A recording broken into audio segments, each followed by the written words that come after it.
Okay, so I'm going to call the task force to order. Denny Hall, Here. Sarah Melish, Here. Sue Philbrick, Here. let's see, Michael Pratt, Here.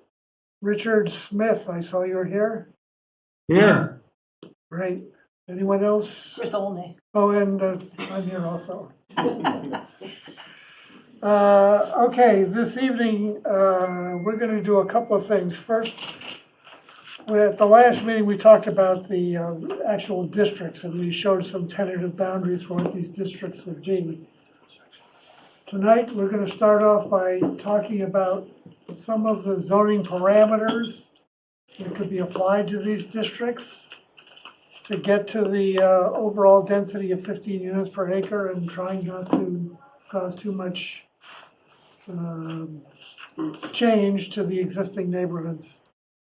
So I'm going to turn this over to Mark, who's been working with the compliance model to figure out how to do this. And I should say before he jumps in that it's a very complicated thing to try to do, because we're looking at different parameters that have different effects on what the density of each of these districts is going to be.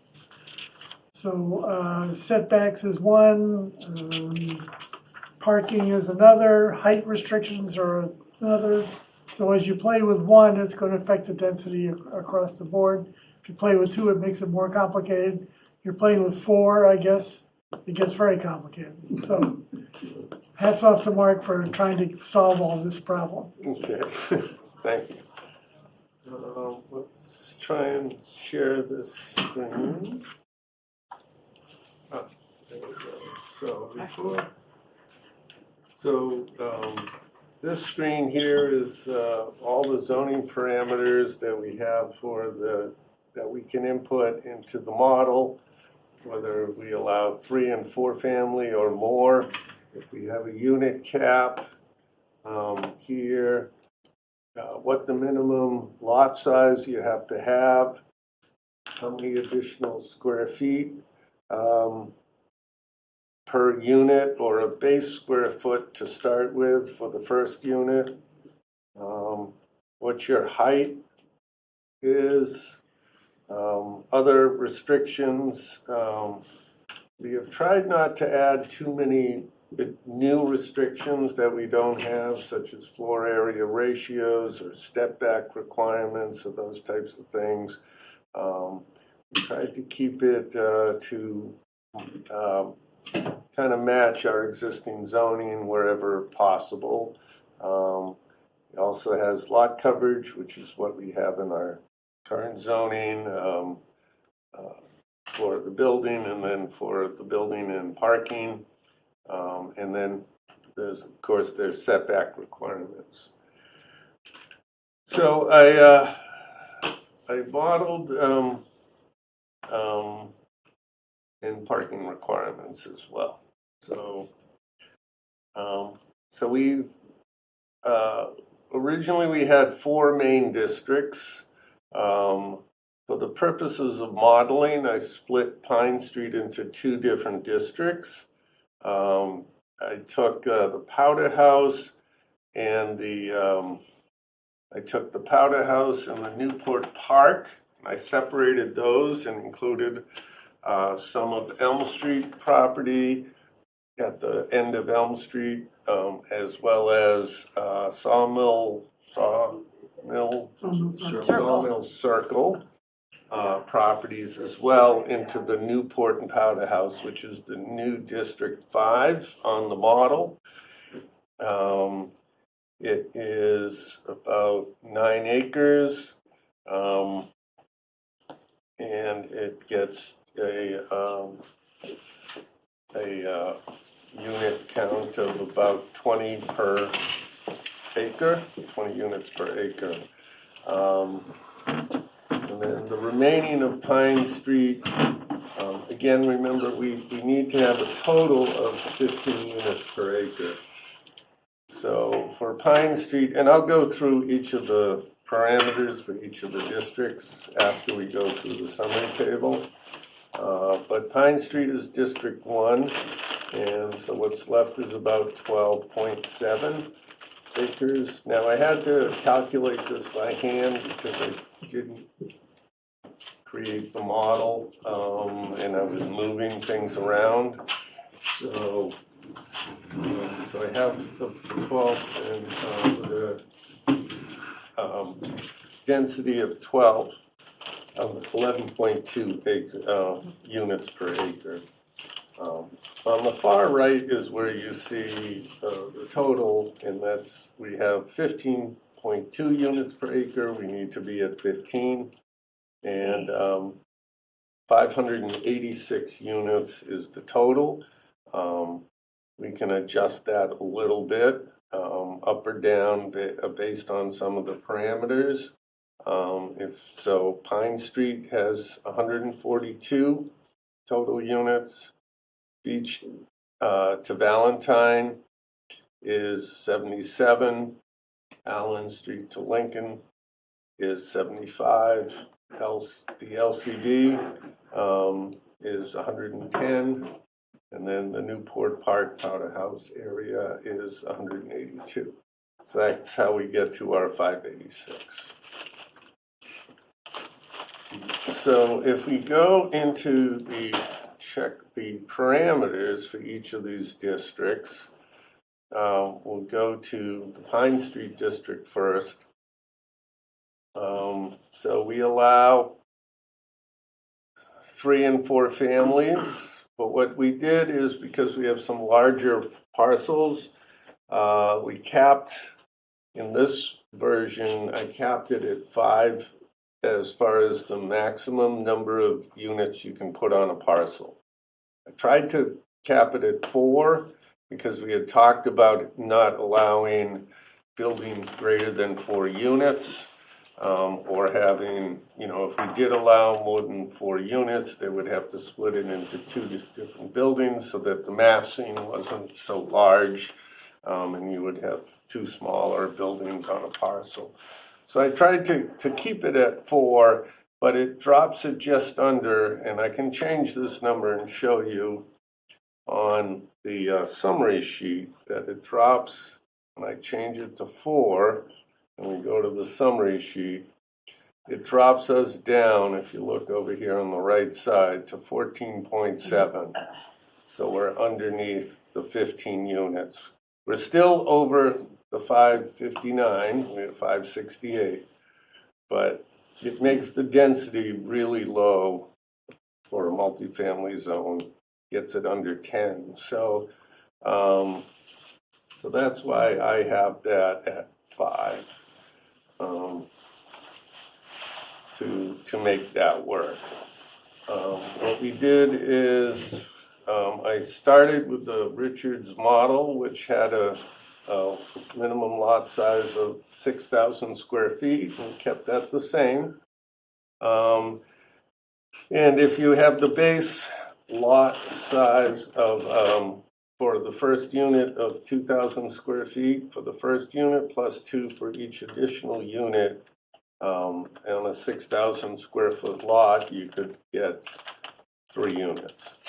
So there's a number of lots in that district that are between 6 and 7 thousand square feet. So allowing for this allows us to have that cap on the totals to disperse the units across the entire district.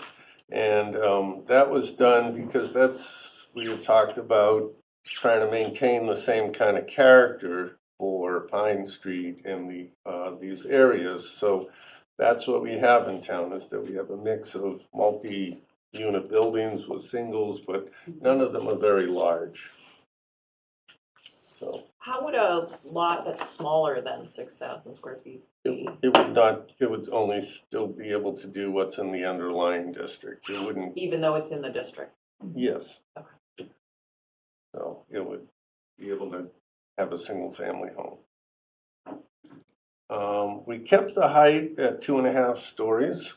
It doesn't really change 2.5 to 3 stories. So the model in any way, it does change it between 2 and 3 and 3 and 4.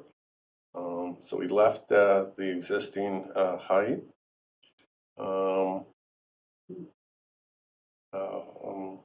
Then as far as the dimensional standards for building coverage and lot coverage, because it's in the D1 district, most of Pine Street, or at least the front portions of most of those buildings, we kind of mirrored what's required in the D district.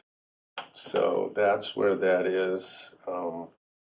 Again, that really didn't change the model, whether I make it 70% or not. It's in this particular case, it kind of kept it the same. It may mean that, or if I made it 50%, it just would mean that you'd have to have maybe a smaller footprint for the building in order to, and then we kept the setbacks at 10 feet all around, which is what the D district requires. And the parking is the same as we require elsewhere in town at 1.5. And those are the parameters that we use to get to the results for District 1. Because we split the Pine Street district, I'll go quickly over to District 5, which is the other part of Pine Street. And actually, I can. Why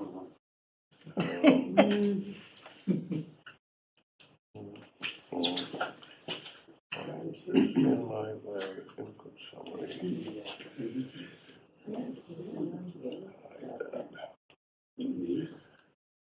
So if we go to the checklist parameters and go over to Newport and Powder House. So the Newport Park is the property of Newport Park plus 2 single-family homes, and again, Powder House is the Powder House development plus the condos across the street in Sawmill Circle, and the abutting couple commercial properties. I didn't have time to create another map for this just yet, but I will do that and send that around. So here we did the same 6,000 for a minimum lot size and 2,000 for each of the first unit and each additional unit. But we did increase the height to 4 stories in this location. By doing so, that allows us to get additional units in this district. The buildings in this district are either already all condos or are high-density housing already. That's the Newport Park. Newport Park and Powder House are together for the purposes of this district. What height did you use? It's 4 stories. So when we draft the zoning, we'll put a height that corresponds to a 4-story building. Have you definitively determined the Newport Park is not in excluded land? Yes. It is not excluded land. It can be changed. It's our zoning will not require that it be senior housing or continue to be senior housing. That's a different issue. Yeah. So it's all about what you pass for your zoning. So your zoning can't be exclusive. So, MBTA can restrict it to senior, but that doesn't impact the zoning. Did you say 2,000 square foot units? No. 2,000 square feet per unit, Per unit. Land. land area. Yeah. Land area. So are we still with the 1,000? You don't, Yes, Yes, 1,000 livable space. yeah. Well, no, you don't put it that has- in the model. No, that's in the model already. We can't change it. Yeah, that's a minimum size, but What's But the that 2,000 doesn't- square feet? It's Is the that amount of area. land area per unit. Oh, so the footprint. yes. No, So no, the- so the- it's a minimum, a lot has to be at least Oh, 6,000 oh. square feet. I see. And for the first unit, you need at least 2,000. Yeah. So when 6,000 square feet, that Right. allows for 3 units. If you had 12,000 square feet, that would be 6 units. And Land. if you, 1,000. But going up. and if you Just of land. allow 40% lot coverage, which is what our zoning allows, 40% of 6,000 square feet is 2,400 square feet. So you could have a 2,400 square foot footprint for your building. So the units could be larger than 1,000, but I believe the 1,000 is the minimum that's required. Just the It's calculation the they do. calculation model uses. Okay, that's what the model uses. Okay. And you're saying that same thing for Newport Park and for Powder House, Mhm. all of them? Yep. And how about setbacks and, So the setbacks are the same, 5 feet and 10 on the sides and rear. That's the current general district zone. Mhm. And same thing with the lot coverage, 40, 70, and 70, which is again, the general zoning. And we left the parking at 1.5 right here. And those are the parameters that we set for District 5. Can we just go over Morse Court? That's in the Pine Street, not in the Newport Park, That's, Powder House Lane, is that correct? yes. So that's limited to the 4 units per Mhm. lot. Okay, Well, it'd be 5. 5, sorry. Yeah. 5. Okay, Assuming the lot was big enough. Yeah. right, exactly, Most yeah. of those lots I don't think would be big enough No, to they're get small. 5. Some would have nothing. But you need at least 6,000 square feet So to do to do 5, the overlay. Yes. yes. Yeah, you need 6,000 square feet to be able to do 3. You'd need 8,000 square feet to do 4, and you need 10,000 square feet to do the maximum of 5. And just an offshoot question, if you had a lot that was 12,000 square feet, could you Mhm. go for an A&R under the MBTA? No, because it depends how we write the zoning. So this is an overlay where we're pretty much writing the zoning for units. Okay. So we don't have to change, I don't believe we have to change the underlying district size. So if the district requires, what's the D district require? 6,000. 6,000. Oh, so if you were in the D district and you had 12,000 or more, you could split it in 2. Well, but, But if you had 10, let's say. no, on Pine Street, Mhm. the underlying district is A, which is 22,500, so you could Okay. not use that D district 6,000 square feet to split the lot unless you've got the 22,500 remaining in the back. I see, okay. So you're So restricted you that can't way. do- Okay. It's, Okay. So. whereas Morse Court's different because that's general district. Could you say that again, Sarah? I don't think I understand. So on the west side of Pine Street. Yep. It's in District A, which requires a lot of 22,500. However, the first 100 feet from Pine Street into those lots is District, D, which only needs 6,000 square feet and allows 2-family homes. Right. So to do an A&R, you need a legal lot.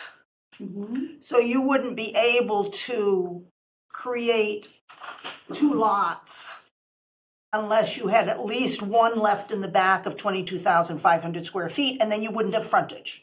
So you wouldn't be able to do an A&R unless you had double the width. Okay. If you had a 45,000 square foot lot, you could split it in 2, just like you can today. But you can't do it because you have 6,000 and 6,000. Yeah, right. You gotta have the frontage, so.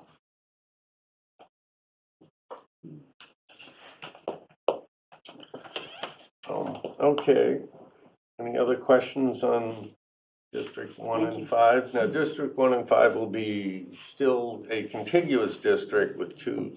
These will be a sub-district for the Powder House Newport, which will have its own zoning requirements as opposed to the other one, but they are the Pine Street area, but they are contiguous. So that still counts toward our large contiguous parcel, which needs to be more than 18.5, I think. 18.5 acres, so.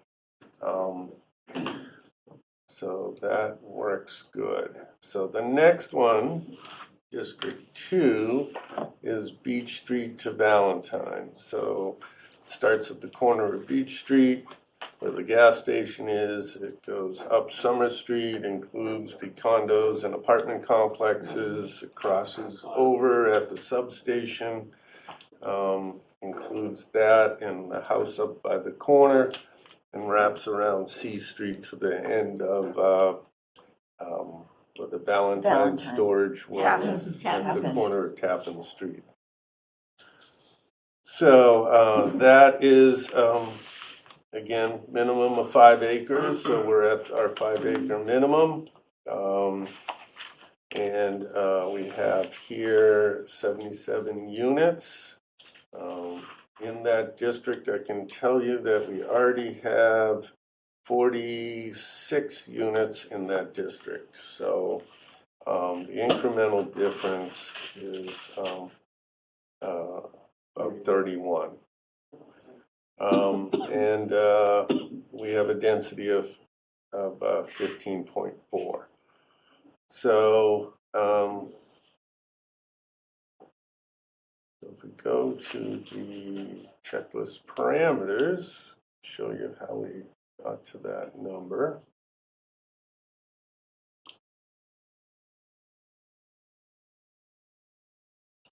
So in this district, we used pretty much the same numbers that we've been using all along, where we allow 3 or 4, 5 or more dwellings per parcel. We can't put a cap because we have the apartments and condos are a total of 41 units between those two properties, so we can't really cap that. We have 6,000 square foot minimum, 2,500 for the first unit, 2,000 for each additional. 3 stories in height, because many of the apartment or condo buildings along that street are 3 stories. We kept the lot coverage the same as in the general at 40, 70, and 70. The setbacks we kept the same, as, again, because it's in the general district, so we kept those the same. And the parking requirements are, again, the same, 1.5 per unit.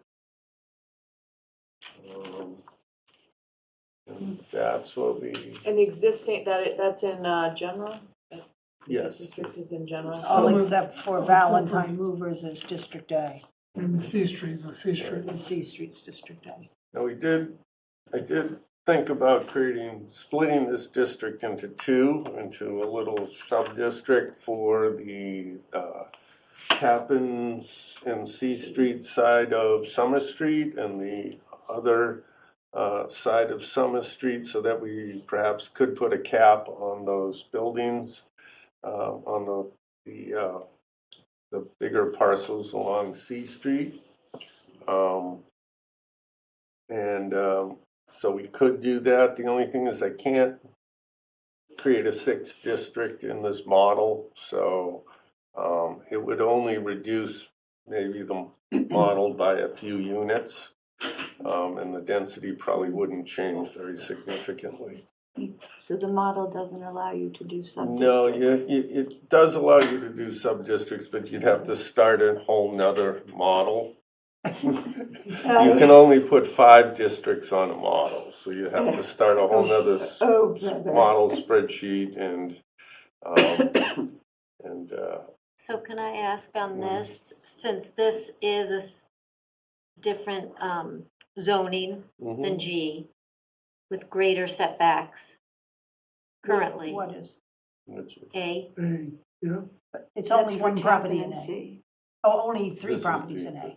so there's, All the 3 or rest is 4. general. yeah.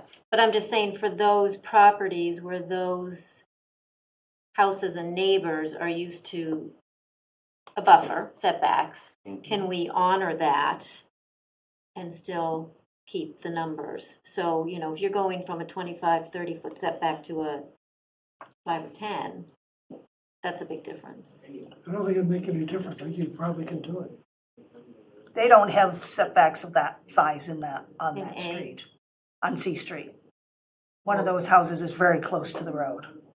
Both. No, I'm not saying what currently exists, I'm just saying if a Well, house was we to could be, have bigger setback, I don't think it. if a house was to be taken down for MB, you know, to, Increasing the setbacks wouldn't cause much of a That would be a change. sub-district that he said he couldn't do in this model. Yeah, I mean, yeah, but I'm just suggesting to that, you know, we can look at taking this, so we can kind of hash it out if you want. I don't know how to get up more than one thing at once here.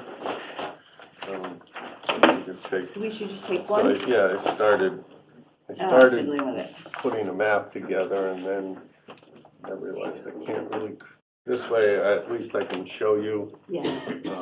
even though I can't do it right now, but if everyone's good with the concept, I can forward what we're okay with to Emily for her to put it into a final model.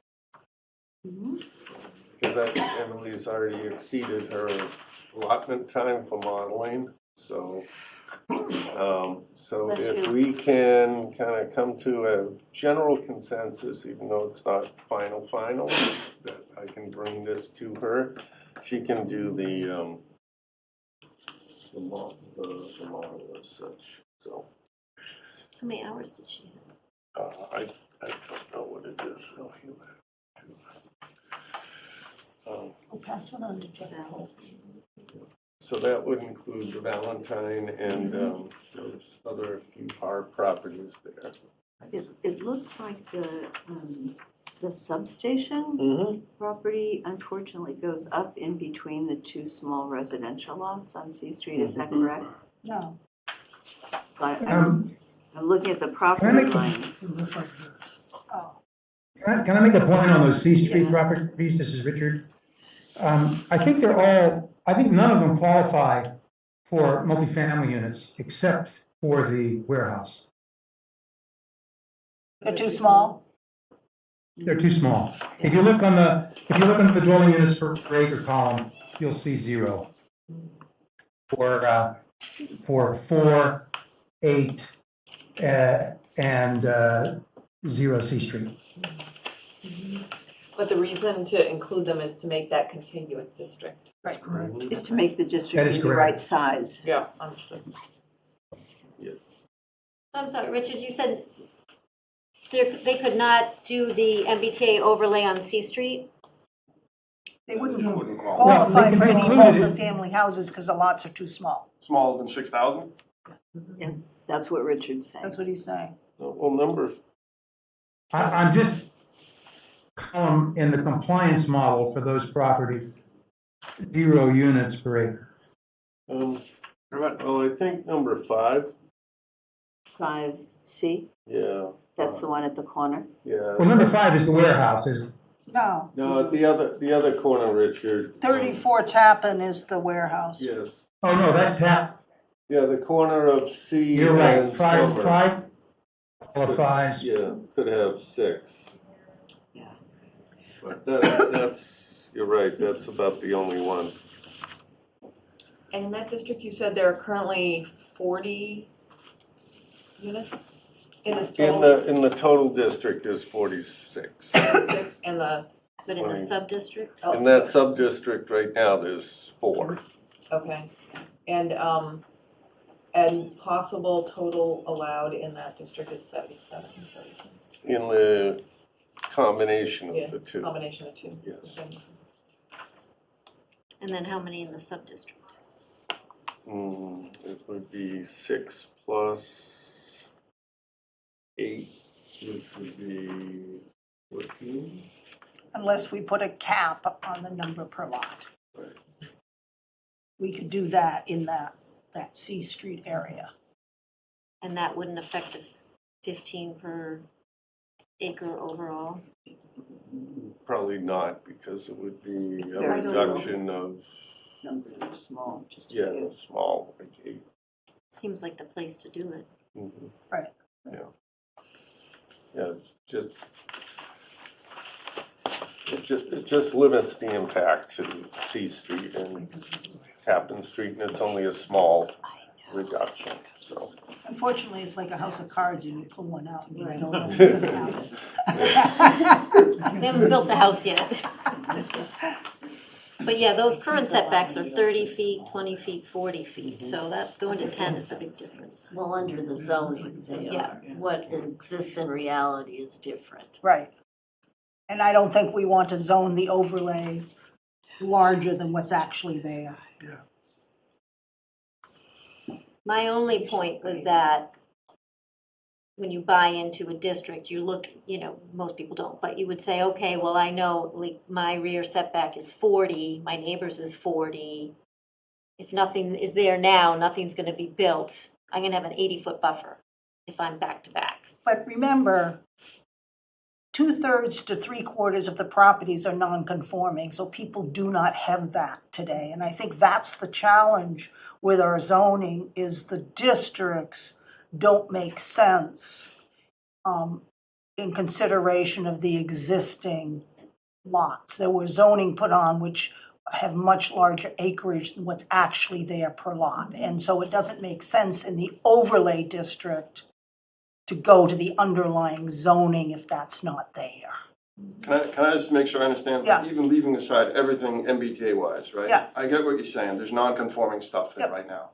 But if someone went in, bought one of those properties, knocked it down, they'd have to abide by the setbacks? No. Because they'd be grandfathered by the footprint? So if there's an existing structure, and it's in the setbacks, you can rebuild that structure on the existing footprint with just a building permit. If you want to go further into the setback, you need a special permit. And I have one next to me that's gonna be torn down and rebuilt, and it's totally non-conforming, and they have to go for special permits because the footprint's gonna be different, but and that's the way it is in a large part of town. Downtown anyway. Yeah, but even District E, Yeah. we were, all over the place. we were out on District E for a special permit, and those houses on Harbor Street, all those lots are undersized. Oh, They're in the $20,000 to $25,000, 20 to 25,000. Baby. We wish. Here we are, it's 1960, right? Rather than 90,000 square feet, so, I yeah. think 65% of the parcels of land in town are non-conforming. No, I understand that, and the zoning bylaws went in to say, okay, that's not good, let's try to, put something over that for future, but I understand the points, I'm just saying, if we can and it doesn't change it, what's the difference? Try, see See what happens. see what happens, how far can we push it out or not, so. So, okay. So that was what's labeled here as Beach to Valentine. District 2. District 3 is further up Summer Street, George Gloucester, going from Allen to Lincoln Street. So in that district, it's 5.6 acres, 75 units, and we have 17.3 units per acre in this district. Again, we may be able to adjust this a tiny bit as we fine tune this, as I fine tune this with Emily to bring you a final proposal. But right now, with the parameters that we have, which I'll show you now, here, that's where we get. So again, we went with a similar set of parameters, where you can build, there's no cap, but most of those units are small. Lots are small anyways. You can do 2, 3, or 5, 4, 3, 4, and 5 are up. You have a 6,000 square foot minimum with 2,500 for the first unit and 2,000 for each additional. We kept the building height at 2.5 stories. We didn't change that. We didn't change the lot coverage and the building coverage requirements. Those are the same as the underlying district. It's general district there. We didn't change setback requirements. Those are the same. And the parking requirements are the same at 1.5 per unit. So For lot coverage? that's 70% for total lot coverage and 40% for building. Who she's looking for. And now, again, if you go back and remember our map from before, about more than half of that district is already targeted because it's already existing condos. Brook Street condos. Yes, the Brook Street condos, also at the end of Summer Street, across from the gas station. Those 2 and 3 unit buildings are condos as well.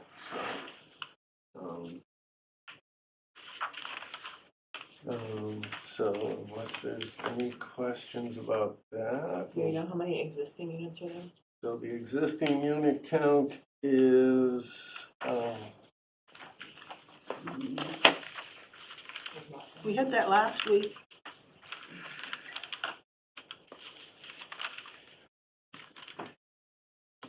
6, 9, 31.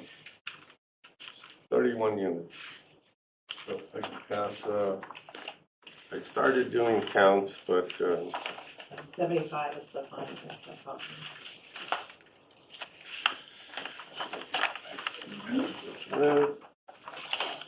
so I started doing these maps that show the unit counts, but we ran out of them. The modeling was and adjusting, trying to get it to balance. Has there been any discussion with beyond the half mile to increase the parking requirements since it's kind of not transit oriented anymore? You're talking about District 4. Great segue. And we will get to that unless there's any other questions about this district. Is this a half mile? Yes, that Okay. is within the half. So only Newport Park is out of the half mile? No, Newport Park is, majority is in the half The mile. half mile, Yeah. okay, It's the LCD, is the only one. Oh, it's not. which is District 4. Should we get right to District 4? Yeah, go for Okay, it. everyone's excited about that. Beaver Dam Road, Yes, somebody wants to call it? Yes, Yes. yeah, I didn't get a chance to change it here, but I can. So, summary table. Okay, here we go. The state's telling us it's 7.6 acres. With the parameters, we get 110 units, which is 14.5 units per acre. So we're just slightly under. So if we go to this, so you will see that we allow 3, 4, and 5 and up buildings. As far as minimum lot size, 217,800 is 5 acres in size, which is what the underlying zoning district is, so we put that there. I put 4,000 for the first unit and 3,000 square feet for each additional unit. And then I added in a 5-story height limit because the zoning district allows 55 feet for the max height there. So could I clarify that? That's for commercial. We could have different for residential. We could, yes, but since the area is zoned for that height and people would accept that for a commercial building, I thought we would just try and maintain that there. It helps us to get the density. Lot coverage is here. I kept the 40% building coverage and 60% for building and lot coverage. I believe the LCD, I'd have to pull it out. I think it was 40 and 50. It might have been 40 and 50, but I think we wanted to increase that a little bit, to have a little more coverage for that. Sarah's looking it up.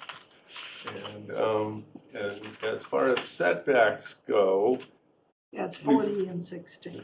40 and 60. Okay, so It's consistent.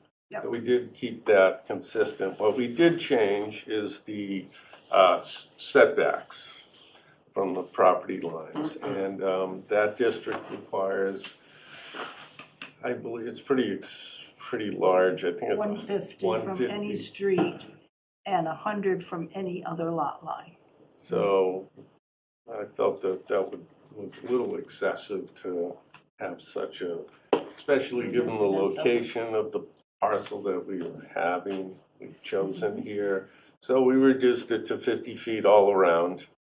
That still gives us plenty of room for a buffer from the one property, which would be the CST property, some flexibility in drainage design and other types of things. So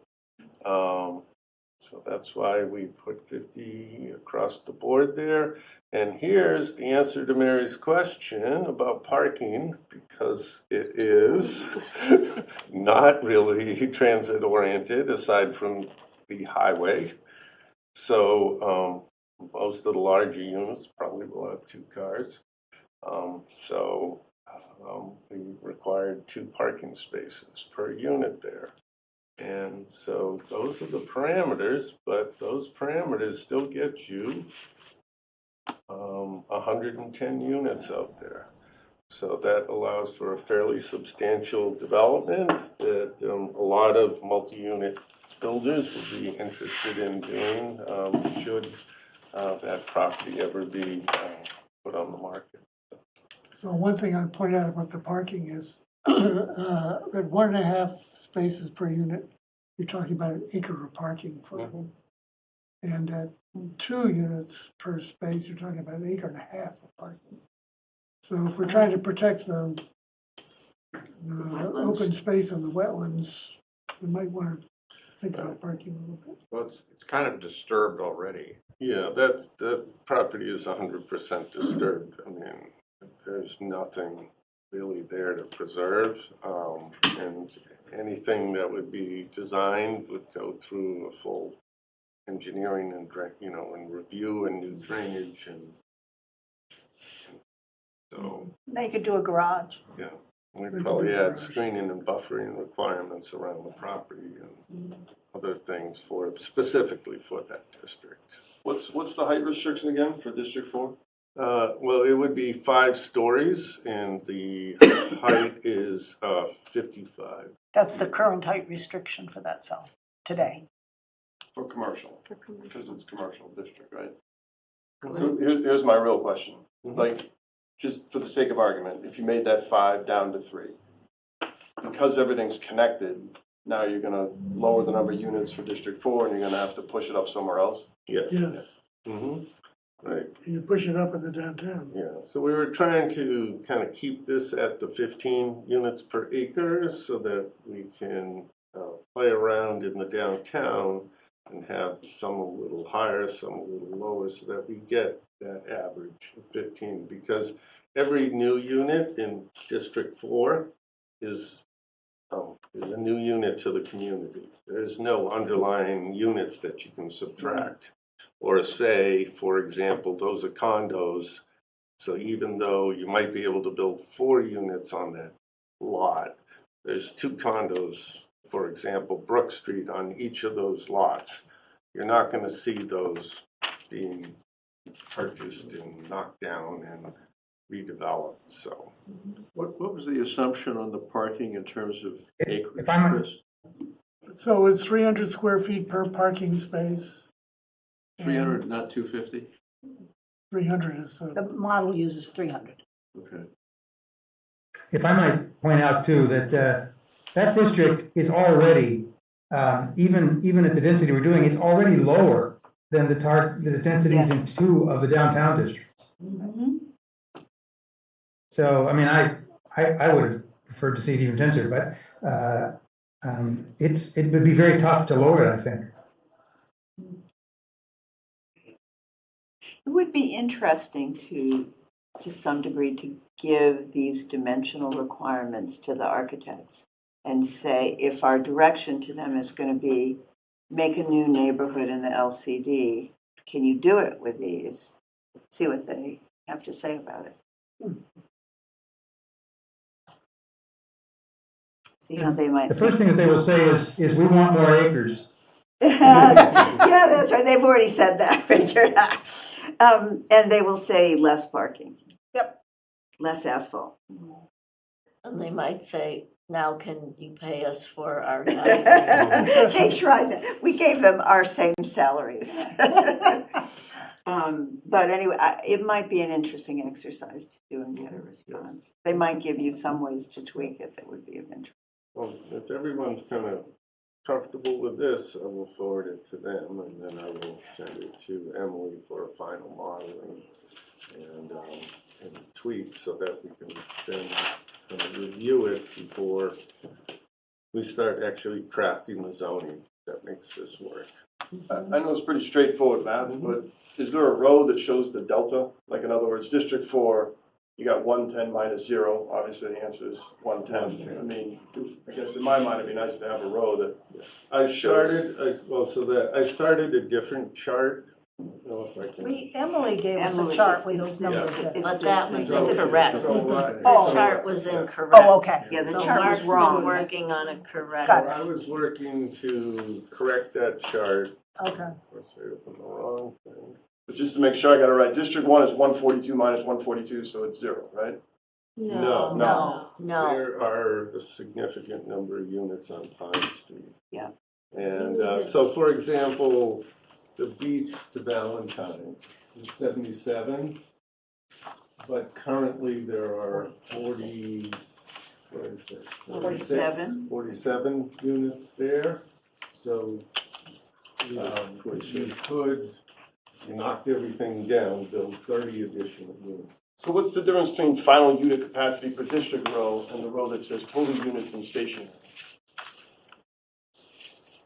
In other words, for District 4, it makes sense to me, right? Because it says 110, that's how many a developer could build, and then the row total units in stationary says 0, which makes sense to me, because obviously there's no residential use there right now, right? Yep. Oh, Well, it's it's just not in the counting what's stationary. required in the station area, I think. I think that's just within the half mile. Yes. Yeah. That would be my It guess. has nothing to do with what's already there. I can show you this chart if you'd like to Okay, see it. so then the Mike. row I'm looking for really doesn't exist, which Yeah. is the Well, delta. right. I mean, other than District 4, which obviously I can do. Yeah. off the top of Yeah, my it's a head. good idea to have it, though. I think that's a Mark good is idea. working on it. So I That's have an it, important data point. yes, It is. it is, We all think it's important. I I don't think it's know gonna be particularly important when you go to town meeting. Oh, of course. Oh, my gosh. Yes, so how do I share a different app? So With the the unshare and then. Allen to Oh, I have Lincoln to- Most important. currently has 32. Okay, so, yeah, so, 32? Allen to Lincoln. so I have a, District 4, right? You just do the 110 minus 0. so I have a new chart, but it's not, That's in the Completed. map he gave us. yeah, The map he gave us has the number of units. right.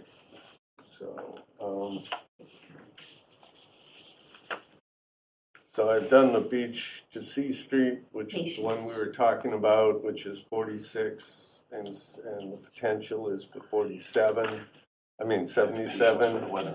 And Allen to Lincoln is 32 with the potential for 75. And then, of course, Beaver Dam is 0 and 110. I haven't done the others right now. But yeah, Do you have a rough estimate? so well, how many units are at Powder House, dear? 29, and how many are at, Newport 32, 32, What's those two houses? 29, I included 6 two-families, so it's 12, plus there's, How's that AI working for Oh. you? Putting out numbers on the fly is Yeah, dangerous. Let's not It's do really this. dangerous, yeah. Let's give you a I chance to mean, work on the Mark's been chart. working really so hard. I can't on do Pine completing Street, this, but so. that Newport Powder House would roughly be, all right, let's say, 5, 6, 7, 8, is roughly about 85 units now, and up on that chart, what's it Potential say units? for 182. 182? So it's maybe, it could be as much as 100 extra. However, many of those there's also a lot of condos, and I think at the end of the day, it's already in Excel, right? So you just Mhm. need another row to kind of drop this Yeah. data in. Yeah. Right. He's working on it, Yeah. Mike, really. I mean. Emily had done it just- and hers was And it was incorrect. wrong, so we're No, working it's like, to I correct second it. that comment where it's trying to be done on the fly, and this is not the kind of thing to do on the Yeah. fly, I right? It know, needs to be and done that's why in we the don't model. want to give an estimate that's incorrect. Right, but he's continuing to try to do it on the fly. He's trying to give you what you want. I'm saying I You're want it, asking and I how understand it inflated can't what be idea, like so. just produced like this. I understand it. okay.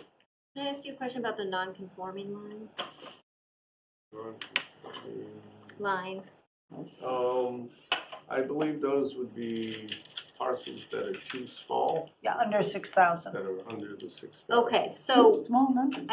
so we had just said there's so many non-conforming, but within that district, No, that's not a non-conforming lot under zoning. That is saying that for purpose of the model, it's less than 6,000 square Right, feet, right. so there would be no multifamily on it. correct. But the actual parcels within the district, non-conforming could be more than that. Right, but we're just looking at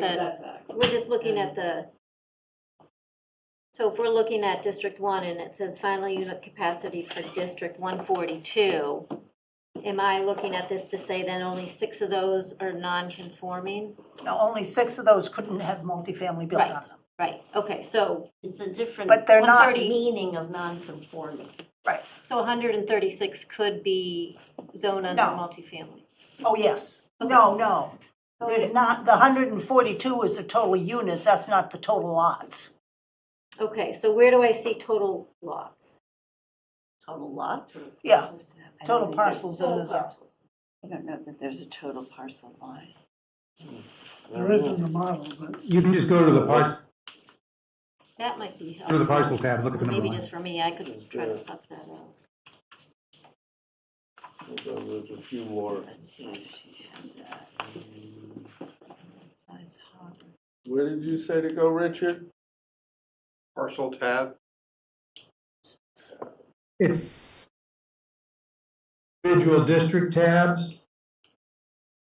So, just go, I think the first one is at line 21 or 20. So just look for the back 20 from it. So for example, one has 50 parcels because it's, or 55 parcels because it starts at 20 and ends at 75. Oh, he's looking at the detail sheet. Oh, I see, he's looking at the detail Yep. sheet, like this one here. Yes. It's not, as far as I know, it's not spit out. Oh, actually, total parcels, I don't see it anywhere as an explicit listing. Mhm. Is total parcels up in that gray box on the left-hand side? There is a total parcel, but it says 0. 0, which is clearly wrong. We'll have to complain to the state about that. One more thing. 0. But if they know 6 is non-conforming, they must know how many.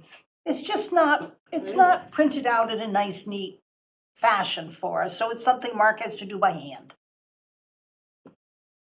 The model is not designed to give us good data.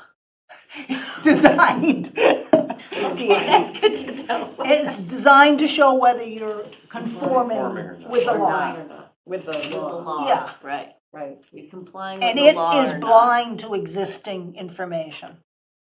It doesn't care. But we care. We care, obviously. Yeah, I think that total parcels field is about, Funny field.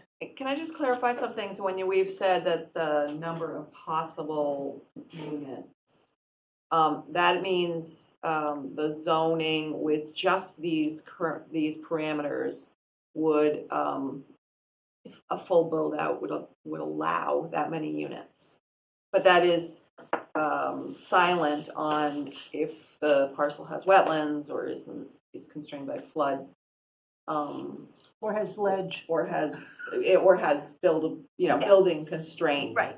So it's silent to those other physical constraints. It that- doesn't and look- it's also silent to the fact that in the recent past, Elm Street was just fully built, new construction was doesn't- recently built out there. It doesn't care about It existing doesn't care about buildings. that, it just assumes that everything was It's a wiped blank clean, That's and right. there was no water, and there was no right. wetlands. It So- just uses the FEMA maps Right, to exclude land. so, Yes. so It does calculate some excluded land. some excluded land, okay, So but, the areas basically that we're including have virtually very little, if any, excluded land, because most of what we're proposing is already developed land. Right, okay. Which helps to keep the Ratio. delta, the Yeah, difference, and also the likelihood that we're gonna get that Right. number. right, so that loud unit number is Mhm. much higher than anything that is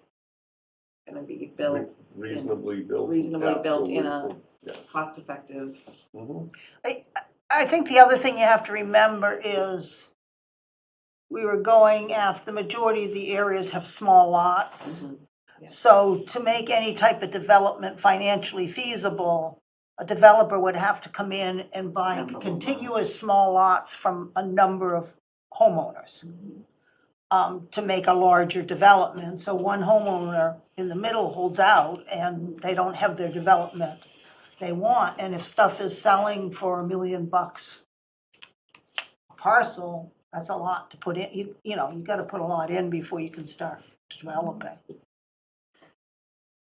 Well, it seems that if you have 6,000 or 7,000 square foot lot, that the development that's going to happen there is gonna be small Right. and less ornate, and potentially conversions of existing buildings, got the same footprint or roughly, is that what the developers, people think? Well, the economies of scale, Right, when you look at a 15-unit development versus 100 units, your architectural and engineering costs are gonna be the same.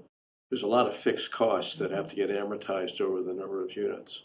So if you have, You have let's say 3 you have units. a $300,000 4. architectural bill, if you could spread that over 100 units versus 15 units, that's just an example. So the economies of scale just don't work as well if you're doing something less than 100 units.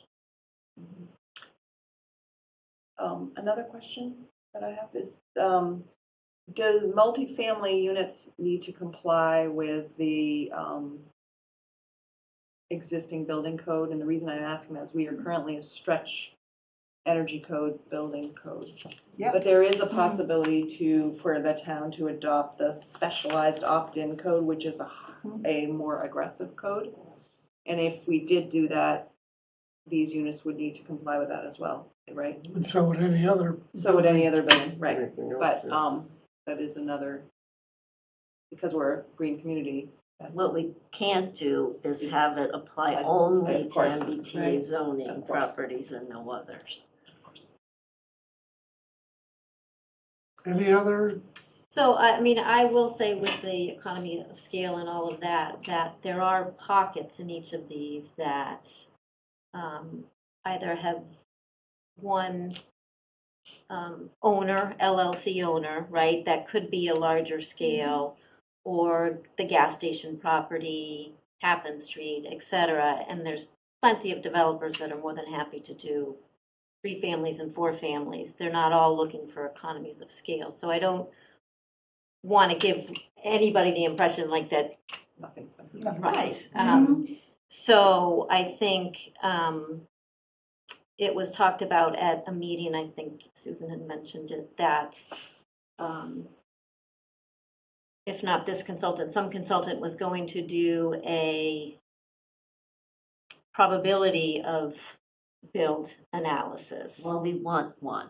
We want one We have to with the pay economic extra feasibility for and that. the, yeah. Um, So will we have that data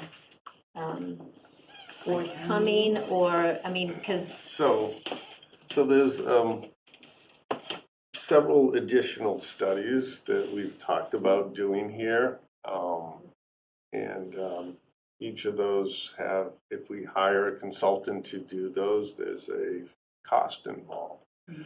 The one that's everyone seemed to originally be okay with was to do the study so that we could go to 20% affordable. And so we have a price for that. We do have the second study that was the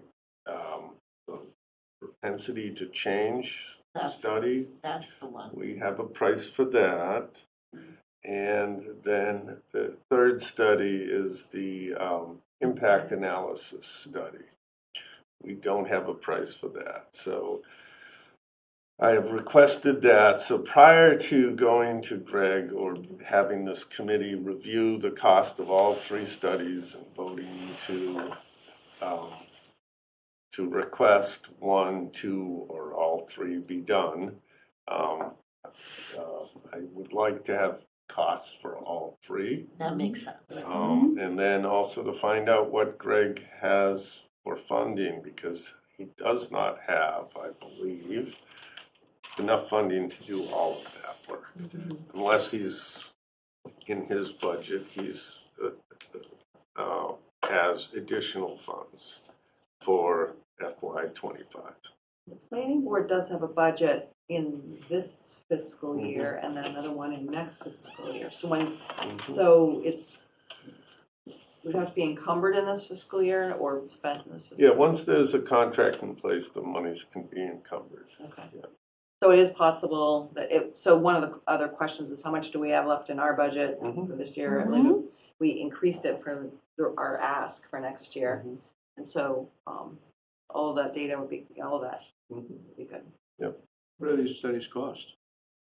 Do we have I prices? forget what the first one, the propensity to change was like $9,000. The first one was more than that. Well, But the I think it's affordable, the one for the 12? affordability. Yeah, it was about 12, and I haven't gotten back a price on the impact analysis. I don't like spending taxpayer money when it's not necessary, but all three of these are critically important in terms of people making decisions. So I don't see how we can be penny wise and pound foolish on these things. Okay, well, hopefully by our next time we gather, besides the public forum, I will have all three and I'll also have what funding's available, so. Okay, are we done with, can we open this up to the public for comments? I'd just like to say, Mark, this is, Yeah. Yeah, What a lot of terrific this is work. really good work. Thank you. and you Thank you. Yes. really hard. Are there any questions or comments? And I need to thank Richard. We all If need, it wasn't for Richard, I wouldn't be able to do Technically this. Okay, see any other comments from the room? And then I see one hand up, Sarah Pierce, you have a. Sarah, Yes, hi. Thank you for taking my question. I wondered, from the spreadsheet that I'm on my phone, so it's tiny. I really Oh, can't. gosh. Yeah, we can See barely that? see them. Yeah, I know, it's awful. I just wonder, does that include, or is there something that does show the heights per district? Because I know there's really only 2 districts that the heights are changing, which I'm understanding is Newport Park, Powderhouse Hill is going to 4 stories, and then the LCD is going to 5. yes, so far, yes. Yeah, the LCD is 5 stories, 55 feet, so that would be consistent with the underlying zoning district. It would be the Beach Street to Valentine, up Summer Street to Valentine, that would be 3 stories. And that is. And our current height is 35 feet. 35. Yes. Oh, so that's be- raising as well. Okay. Yeah. So with the LCD though, there aren't currently any 5-story buildings that are up there, correct? If CST is approved, there will be. Well, right, but I mean that are built or in outside of CST, which will be that's I don't the way know how that's tall built the existing somewhat. store There's is. some existing warehouse buildings. They're not 5 They're stories. not 5 stories. Not there 5 stories though, right? So, and are we talking about the Brady storage area basically when we're Yes. talking about okay, so just that area in and of itself would be the only area open to 5-story buildings? Right. And it's not the entire Cape Ann storage that's there. The first building, if you go in there, is not included. So And what it's called, like, I've never heard it referred to as like Calvin. That's Or their where? corporate, that's the ownership. Okay. So how many, you could do one large development at 5 stories, which could, I guess I'm trying to figure out how many you wouldn't do a single 5-story building, you do a development. So how many or how many square feet as a footprint would it take to get your total number of units that you would need in that area? And so and none of that's commercial, that's all residential, right? Because that's the whole reason of the housing. I'm not sure we can answer that. No, We can't. it's theoretical. Well, we can say that it's 70% open space and we're keeping the same 55 feet height that is already there. Well, I guess I'm just trying to envision like the building that you look at when you go up to the Gloucester Crossing area, the gray cluster developments. I think those are only. Oh, but the Brady property is really depressed. It's very low. And has hills kind of on one side. It's lower than the CST property. Right, but it's also the still- Halyard is probably 400 units. Yeah. We're talking about- It's like 220. Yeah, it's. Well, that's what I'm trying to get a comparison of what that, because I think those are only 4 stories. And I don't know how many total units are there, but I'm just trying to envision what that would look like at 5 stories. And again, why does it have to be 5 stories? I know you want to keep it within a certain. To So get the density. Yeah, we have to maintain density. So if we reduce the density in the LCD, we have to push it up in the downtown. Is it possible to reduce or increase the lot coverage? You increase the lot coverage and you can then have lower height. No, Is that correct? no, you still have to have your density. No, but if Well, you can put more build, if you can cover more of 15 the. per acre. That's what this is doing. It's, What, well, it's possible. yes, The you only could. reason we You can picked- play with it. We picked 5 stories because that's what's allowed now. Right.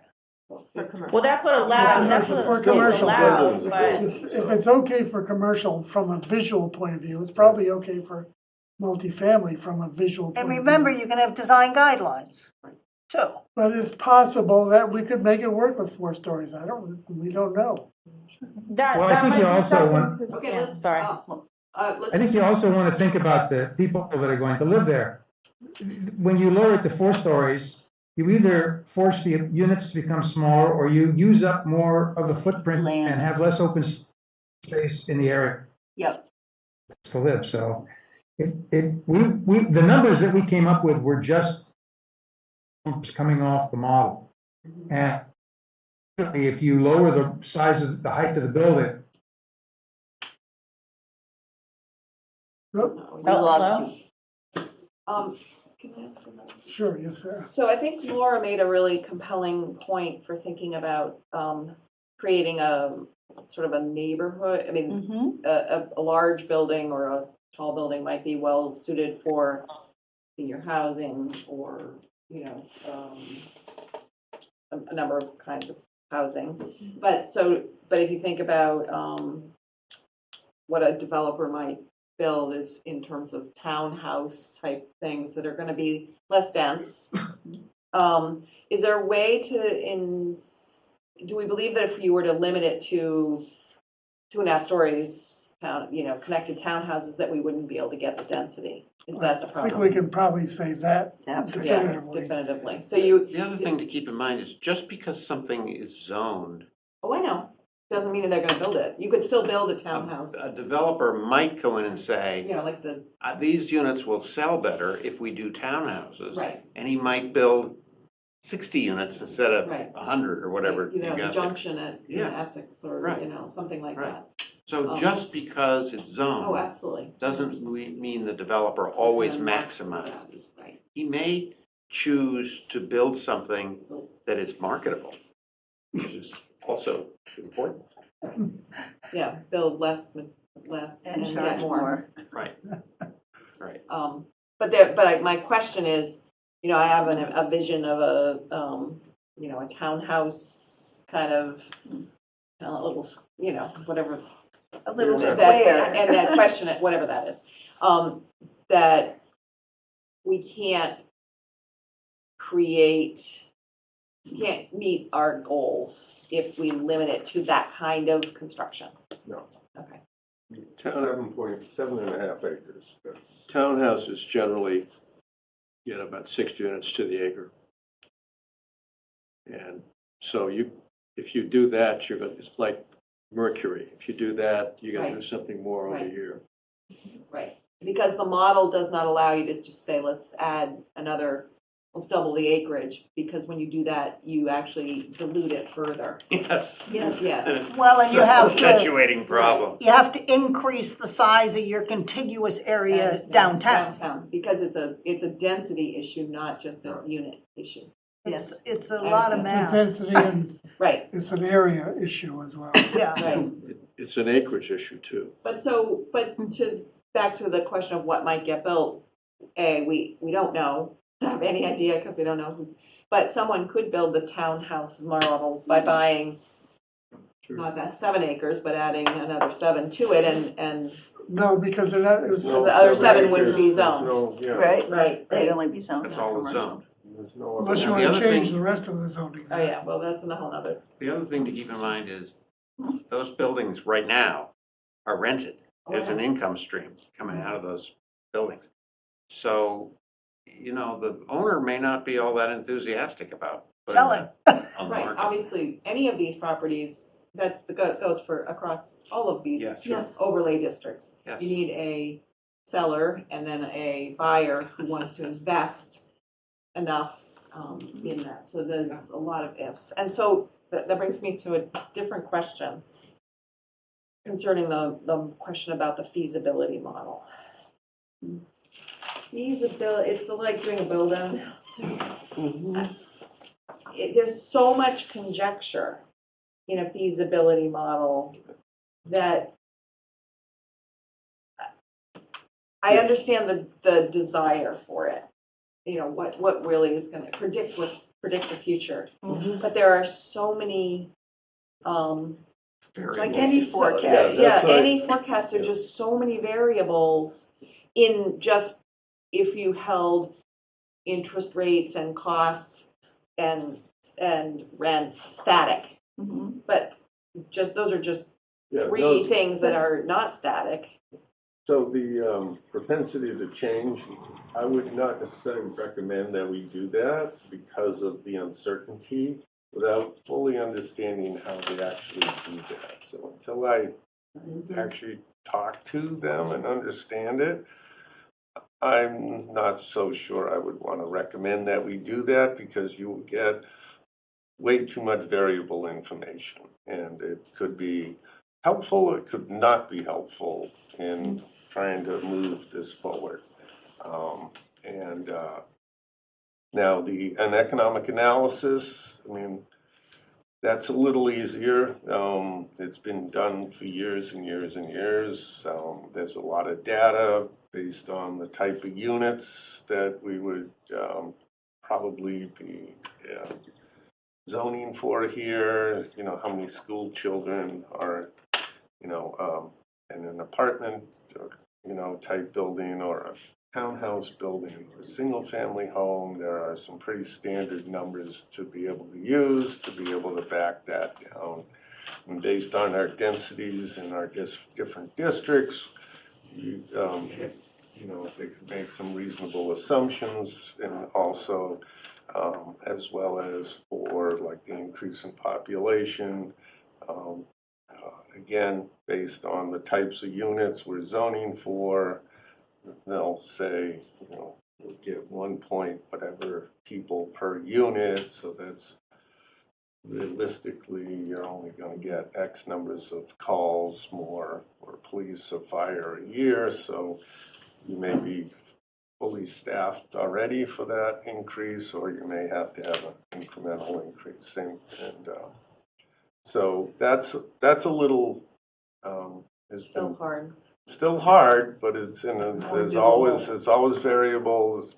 Different sides can come up with the different numbers, but generally I found that the numbers that when you use some of these firms, they're fairly close to some of the realistic numbers. Yeah, I But just know again, SLB was one building with one, and there was a lot of debate about how many cars were going to drive to the school and how many kids were going to go to the school. Huge amount of debate, I think. And we had a consultant who did it based on the standard methodology. And so I think if you extrapolate that to 5 districts and however many parcels, I think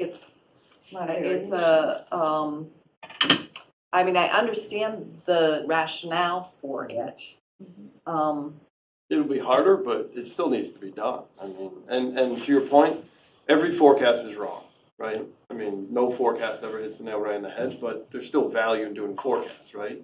And you can even do like scenario analysis forecasts, right? You could have 2 forecasts and you're like, well, it's like 50-50 or 60-40 or, you know what I mean? I mean, we do forecasts all the time on FinCom. I do forecasts, that's the nature of the beast. My You see the experience is, depending on who you hire, they're going to want to know what you want as an answer. Ooh, that's That's not helpful. Made as That's a little instructed, cynical. as they And, say. you know, I think, you know, if you insisted on 20% affordable, you are creating a pretty significant disincentive for somebody to develop that parcel, particularly the small ones, because if you, let's say you have a 10-unit property and you have a 10% vacancy and somebody else leaves, now you got 20%, you're underwater right then on a rental.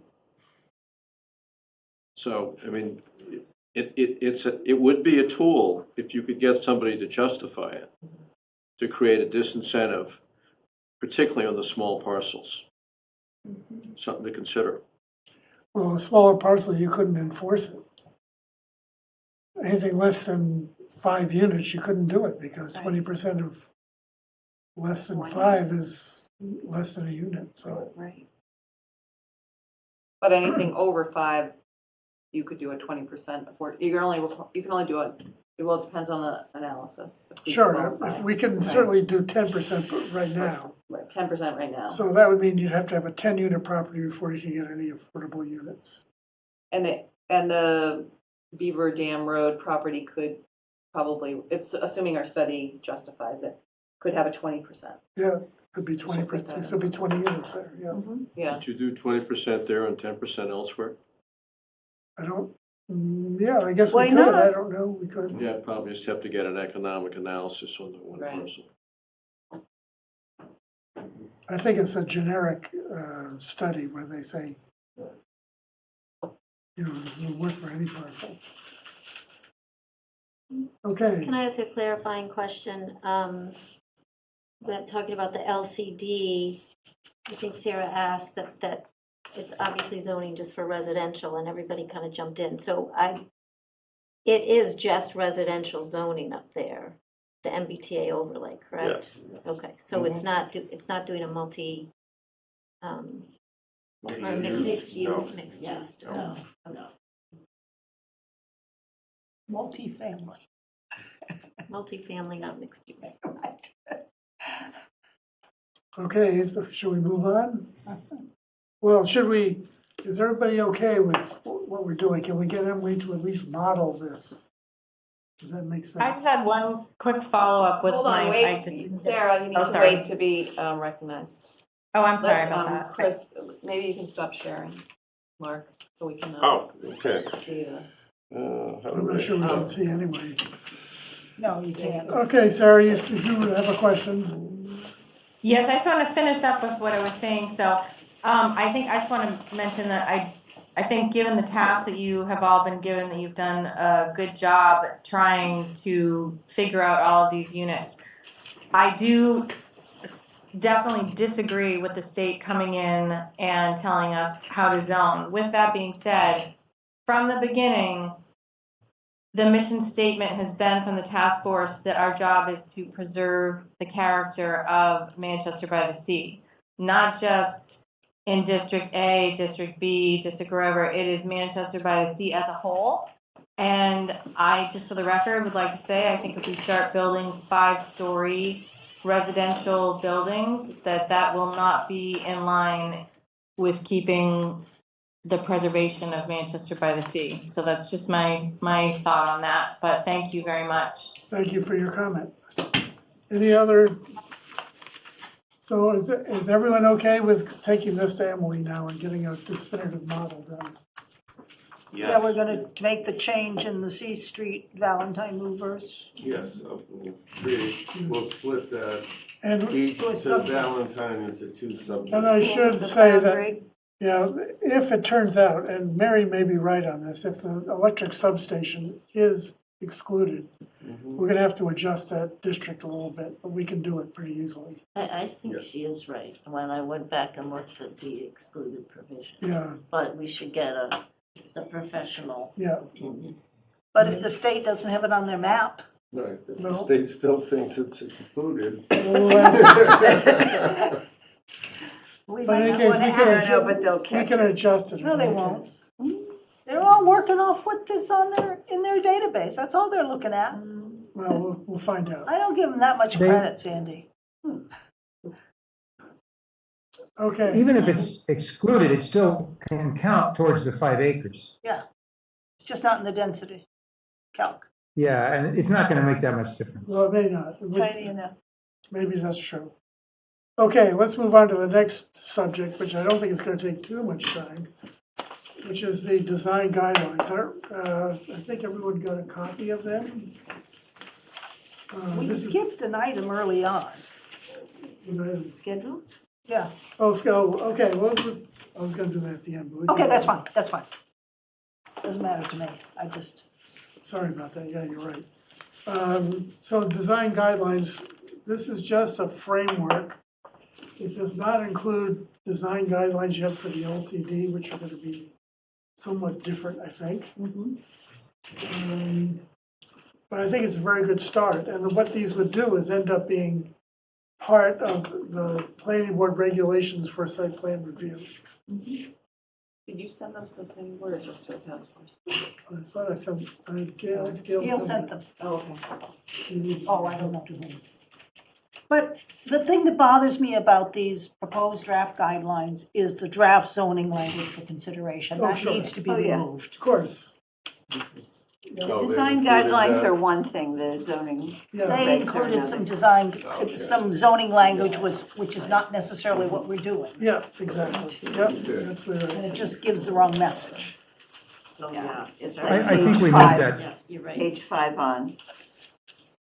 yeah, I think we moved that down into an appendix because it was clearly not going to be part of the guidelines, but more It just in the needs to zoning be, language itself. maybe moved to a separate document.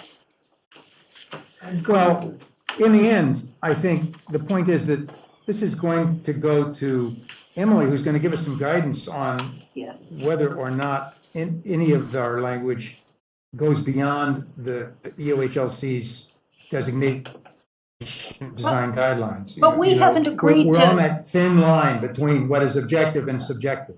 We And haven't so agreed she'll to give us any some of the help on what items is- in that zoning language. What did you say, I'm Richard? sorry, Richard.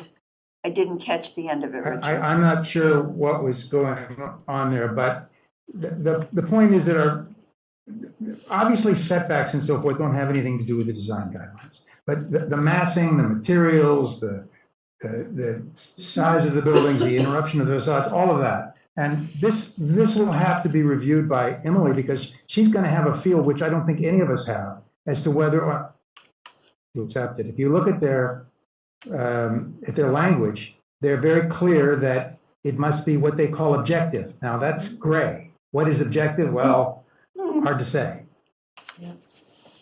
I You know, cannot, obviously, if you say that the building can't be longer than 60 feet, that's objective.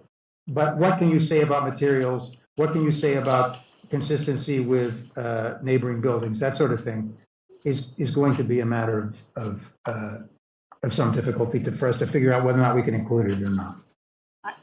We'd like to. I agree with that, but I cannot endorse these with this section 3 in here. Sure, Because that's we fine. have not agreed to them. Yeah, that's fine. In fact, the section 3 is what we were talking about earlier, Right. so that's gonna be all rewritten anyway, and be part of And I the just zoning. don't want it being distributed when it's something we have not agreed to. So can we characterize the section 3, I don't see how it, but, as simply the, input from the, No. input from individuals Mhm. on what they'd like to see in zoning, and just the way we've heard a number of public comments, Why don't we, and No. separate them why don't into we two just groups. strike it Yeah, and Strike it. republish it? Strike it now, Needs to be, and, yeah. yeah, There's I many, haven't even looked at it, I don't even know. if Yeah, it's- I okay, mean, so strike the, it's and again, something there's more- many, I don't even, because I think you said the consultant's time was pretty much up, so. Well, no, For just as modeling. far as For the modeling. time for Oh, modeling. okay. So we didn't want to have her keep coming back and forth. for the last Strike it. few It was only in meetings. there to guide the, right. I think there's no reason not to, The intent was to be helpful. because Right, but we the want her architects looking wanted to at- have Our zoning parameters, not the ones that are in here in Appendix A. Correct. Yes, How do these design guidelines square with this recent thing that came out from the state on, I Oh, don't know what the hell you call it. Well, that- Sample zoning for. Oh, boy, Oh. the That little isn't- 60-page doc. Can I But just- Yes, Sarah, it's in- Can I just comment on that? Yeah. That isn't recent. That's been on the MBTA Okay. zoning website portion of the state sort of since early on. And I have seen very few changes to it. And when you look at it as applicable to us, you know, I mean, yes, it's applicable to us, but that is not representative of the kind of thing that we're gonna be putting together. It's much too complicated and unnecessarily detailed and goes over all these things we won't be dealing with, and feel free to add. Yeah, so generally, whenever I see model guidelines, you use them kind of as a frame of reference, but really, you look at your zoning, how it's set up, whatever type of bylaw you're working on, how best do you think it should be set up and put together for your community? And you incorporate certain elements perhaps of the model bylaw, but you also incorporate elements of other bylaws as well and draft your own language. So it's kind of a combination of stuff. If you're really trying to do a really good, craft something for your community specifically. Okay, because I mean, And so we will be doing that. So we'll take a look at what the architects did. We'll look at the model bylaw. We'll look at what some other towns may have already had approved. And then we'll incorporate all of that into the format of our zoning and craft the language for that. okay, because I mean, some of this stuff is design related. And Yeah, there's a whole section on it. what's interesting is that they don't say anything about building materials, which I think is for our host of architects is quite important. Actually, you're talking about cladding in there a little bit. Well, I mean, I waded through this 50-some pages once, so. You did more than I did. Well, Okay. Denny, I waded through it too, and that's what I was alluding to when I talked about this issue of objective versus subjective factors in the design guidelines. And I think we just want to push it right to the edge. And I hope Emily will give us a good sense of it. Yep. Can I clarify something, Mark? The design guidelines don't need to be, they need to be referenced in zoning, but they can be adopted by the planning board without a town meeting vote, correct? That's what I understood. Well, it depends. Generally, planning boards sometimes do adopt things under their rules and regs. A lot of times, if they're adopting something under site plan review, and they want it to be enforceable through site plan review, then they adopt it through zoning. So, so through your rules and regs is for architectural is a little unusual. So It'd be good to get clarification on that. I can. So because- Emily told us that there were pros and cons to doing it either way. You can split them Regulations up. are good because we can change them as needed. On the other hand, for our teeth, you want them in the zoning ordinance. And it's not all or nothing. You can No, split that's right. We can Right, split them. right. based on what it is. I just would hate to have town meeting spend a lot of time talking about the width of clapboards or whatever. Absolutely. Oh, Whatever. No. Mark, Maybe that's a that'd good be- I don't think town we'll be meeting. there I quite don't that think it's detailed. that specific. Oh, yeah? It might be a good sign if that Well, if happens. it is, actually. then we need to edit that a little bit. Yeah. The other thing we may want to keep in mind is, I don't think we can deny an as-of-right project because it does not completely comport with our design guidelines. We certainly can encourage it, but it's not like we got a hammer here. It's more like a little Well, it sandpaper. depends how you Gar, craft it that's, and where you place those design guidelines. Okay, okay. I thought the state Yeah. said, though, we can't do anything that is very onerous, or that a developer would say, well, this is costing me more. And Mhm. so the state, I thought everything I've read has said that they are not enforceable, because a developer could simply say, you're costing me more money, you're blocking me from building this. If they're in the zoning, they're enforceable. So it'd have to be in the Yeah. zoning for everything. Well, for the important, No. important stuff. Richard's point is, Richard's got his finger on the point, which is it depends on what, if they are objective standards and there's basically very little discretion about what they mean, then they are enforceable. But I think also, sorry. Actually, I don't I don't in think my- that's right. That's true. If they're guidelines, I they're think in my mind- guidelines. But I believe that Yeah. also. but there are specific, are some, Go ahead, Richard. The time lag. He's cutting out. Oh, there are some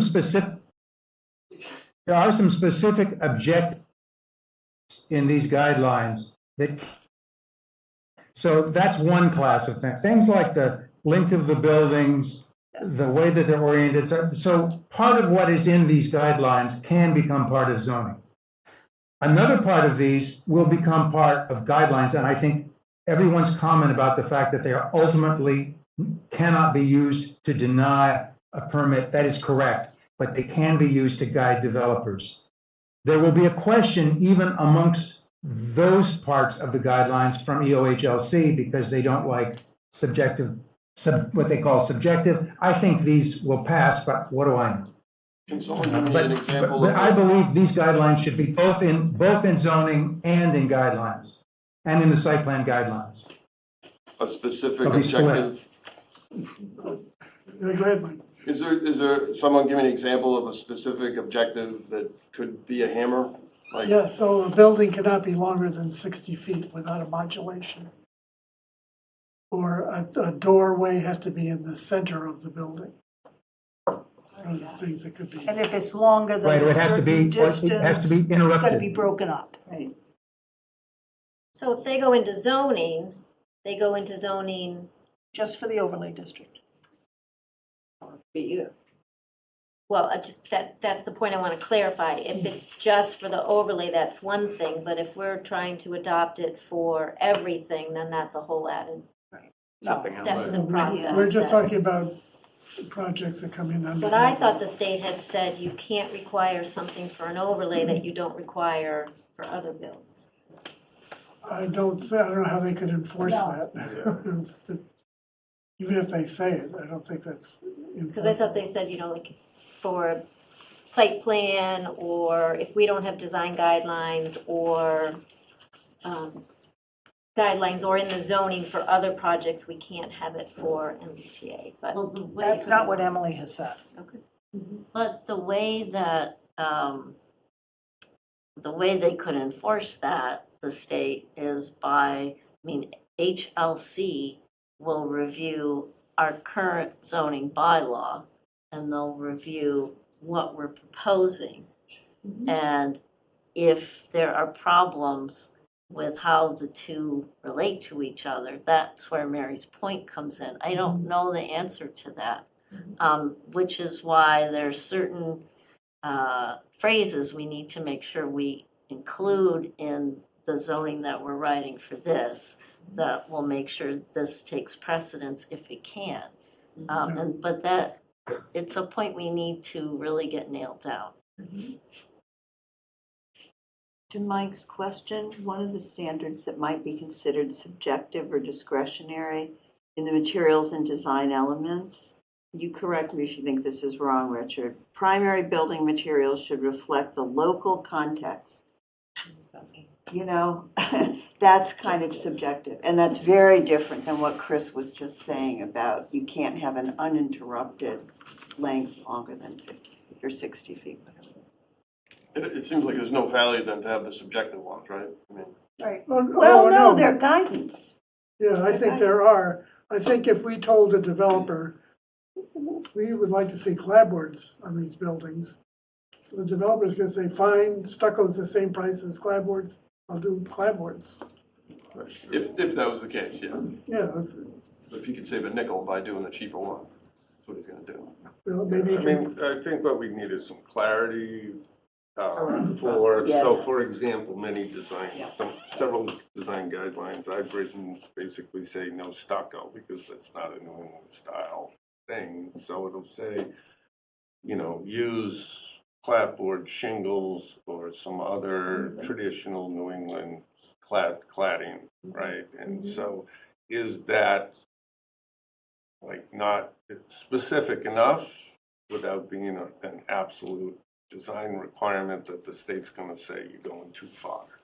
So, and I think that's what we need to clarify, so that we can say, because here in Manchester, whether it's shingle style or clapboard, those are traditional, stucco. half the buildings are either one or the other, right? So, yeah, so I think we need to get a little more clarity. Okay. To the extent we can. Yes, and then once we kind of get past this modeling stuff, I'll be able to look at these design guidelines, and the zoning, and kind of help craft that, so that we have something to go to the select board with in another month and a half, yes, exactly. any, speaking of select board, Voila. DF has her hand up. any other questions from the board here? Okay, I guess it's Donna first, is that yours? Yeah. Thank you, Chris. Donna First, 8 Blossom Lane. Sorry, I was on the select board meeting. I think I overheard before I left to go to that meeting was 5 stories in the LCD. Mark, did you try to crunch the numbers on that program to bring it down to 4? Do we still meet the acreage and the numbers and whatnot if we were to bring it down to 4, not 5? I missed that, so I'm not quite sure. Yeah, well, if we bring it down to 4, we're gonna have to increase the lot coverage, to allow that. I haven't messed around with it to tell you if we bring it to 4, we have to increase the lot coverage from 60% to 70% or 80%, but it's something that we would have to do. Because I thought, based on your numbers, because I was on earlier, that we were at 589. We really only need to be at 555. But I was just curious if we brought it down to 4. I mean, maybe we get the units down, but that might drop us underneath the 15 units per acre. I'm just not quite sure. Like I said, I had to leave the meeting. My apologies. I was just curious. I mean, I know that I believe, and again, correct me if I'm wrong, we gave a variance for the garage to be 5 stories. So maybe that's why it's 5 stories if we were to do. No. I'm not sure. Like I said, correct me if I'm wrong. But 4 stories seems very doable. I just wanted to know whether or not that could be something that we could figure out. 5 stories seems pretty high. Thank you. The zoning in the LCD is 55 feet high. The variance was to go up to 63 feet. Okay. For vent stacks and whatever else, and because of the measurement of the quarry, you have to do the average pre-construction grade around it, and because there was a 78-foot difference between the lower part and the upper part, it created issues. Any other public comments?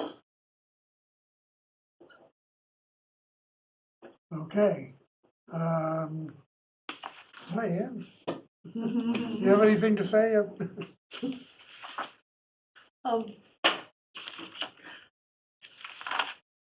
Did we get the numbers on existing units? Was working. We're working on it that. still. Okay. Okay, I guess we can move on. So updated schedule.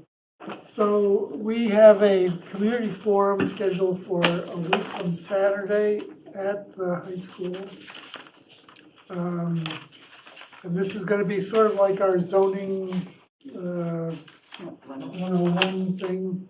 where we're gonna have maps laid out on tables and people can wander around. There'll be a presentation at the beginning of it to say where we are, and then try to engage as many people who can come to discuss the various districts and the design guidelines and other issues.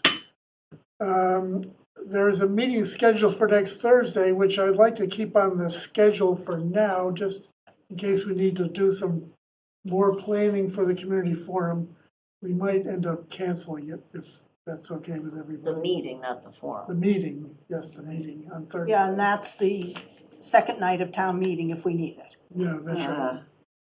So it may be canceled for us. I doubt that we will go the second night, but. The question is, do we want to go for a second night? Do we want a meeting on the night after late town meeting?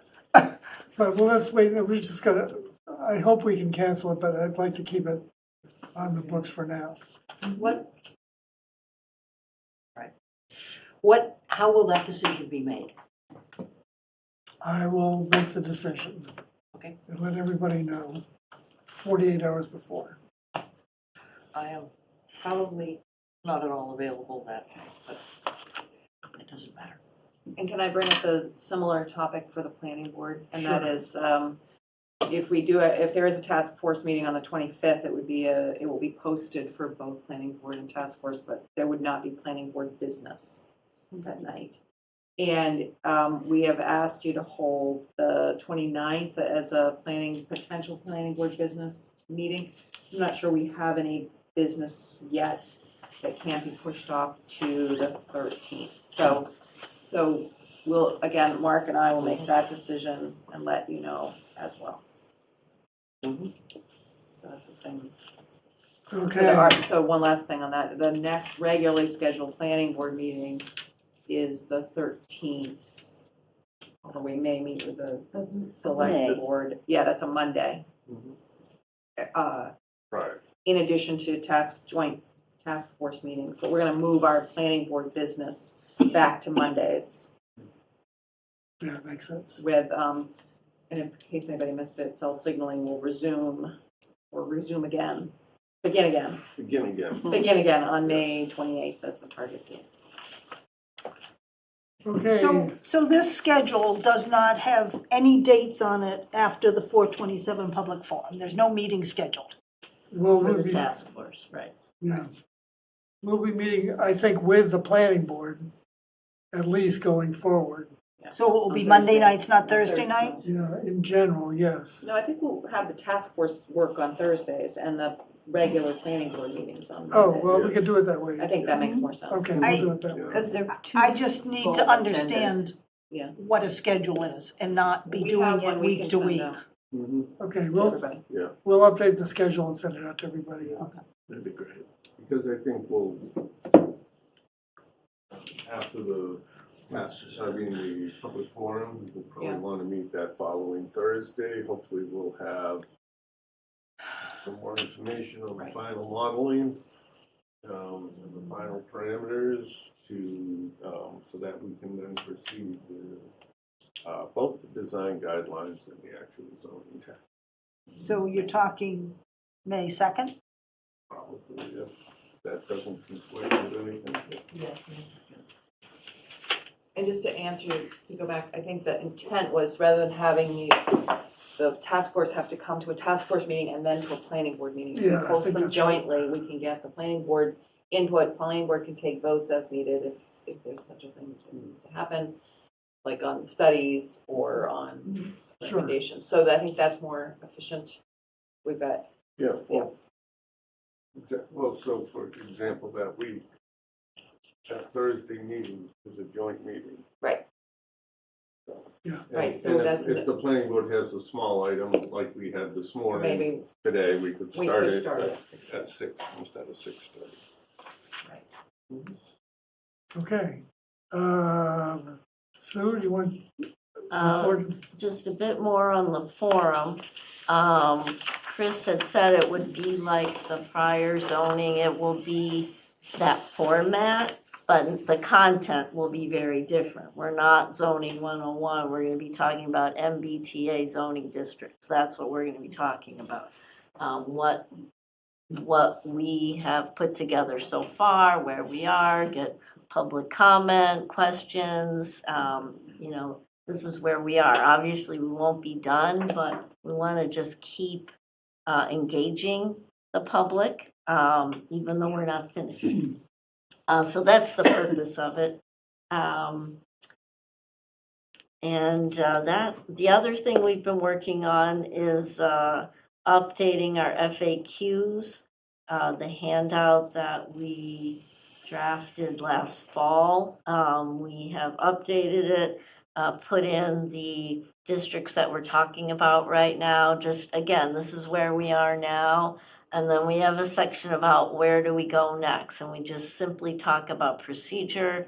We'll come up with the planning board and the task force will draft zoning. We'll send it off to the municipal law unit of the Attorney General's office. We'll send it to HLC. They'll each do their review of our draft. They'll get back to us with comments. I'm guessing the AG's office will be quicker than HLC, which I'm sure will take their 90 days. And during that time, we'll continue to engage the public. And then when we get the comments back, it's back to the planning board to refine the zoning as required. Then we'll start to have hearings in the fall explaining what the final drafts are, and then take us to November town meeting. We just sort of set out that timeline so people know what to expect. Will the AG look at zoning before it's approved by town meeting? Yes, Yes. for this, they are doing a initial review, but they make clear that their review is not to see if what we've put together satisfies the model or satisfies the guidelines. They're looking at, does this conflict with Massachusetts state law or our Constitution in any way? It's a totally different review, really. And when we submit the town meeting changes, they're very slow. Yeah. Oh, they're slow. Oh, yeah, Very slow. They take right 6 to the months? last. Possible date, and It's then- horrible. Well, they're not gonna take 6 months. I mean, at least that's what they say.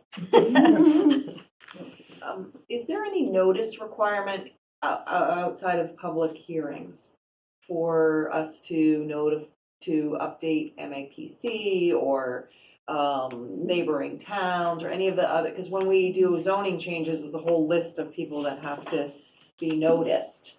And is there anything outside of those public hearing notices that we have to do that has to happen before, do we know? In terms of before the final zoning is being put forward, I don't know. I mean, in terms of all these forums?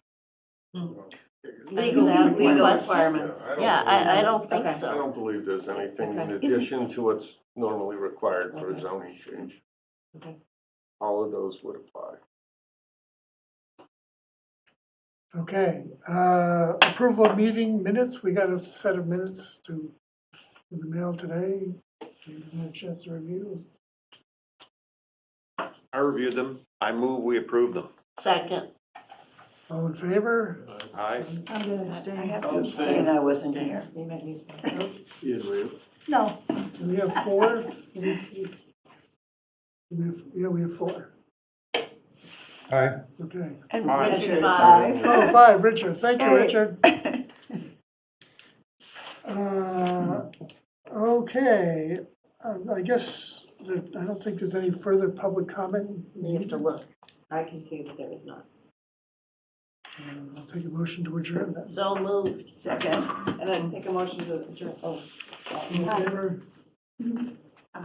motion to adjourn the planning board meeting.